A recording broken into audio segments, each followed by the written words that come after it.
It's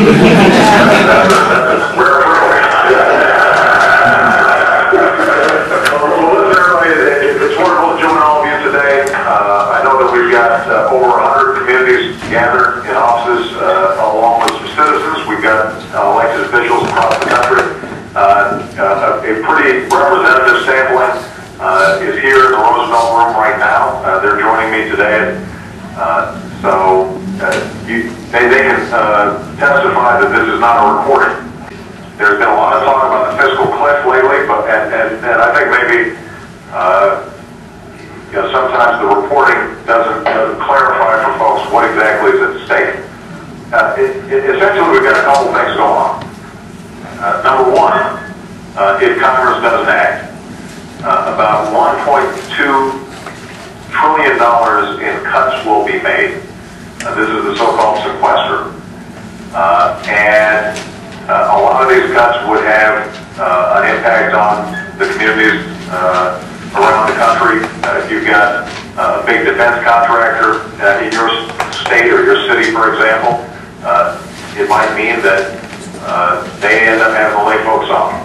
If you've got daycare facilities or other community facilities that are relying on federal funds, they might end up having to close down. And there is a bill that the Senate has already passed that the Democrats in the House of Representatives are prepared to pass.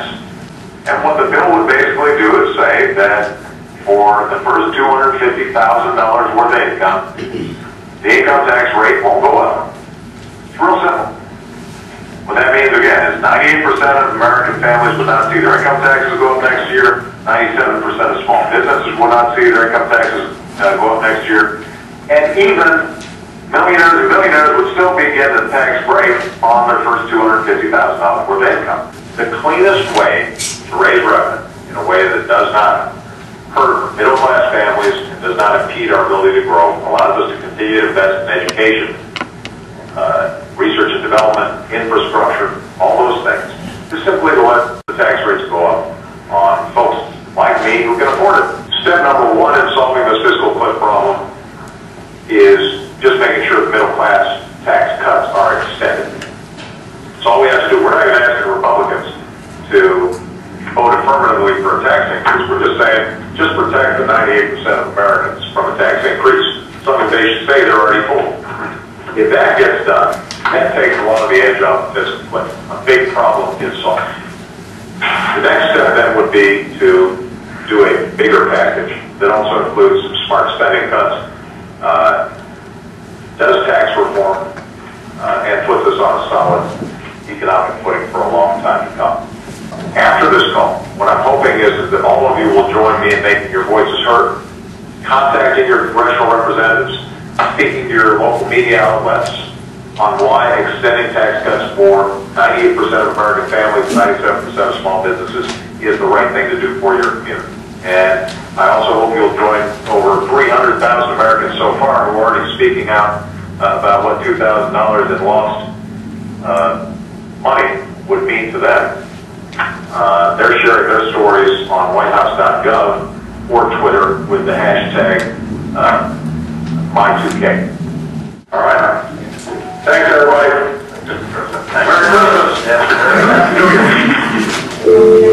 Well, we just want to thank everybody for taking time out of your schedules to join us.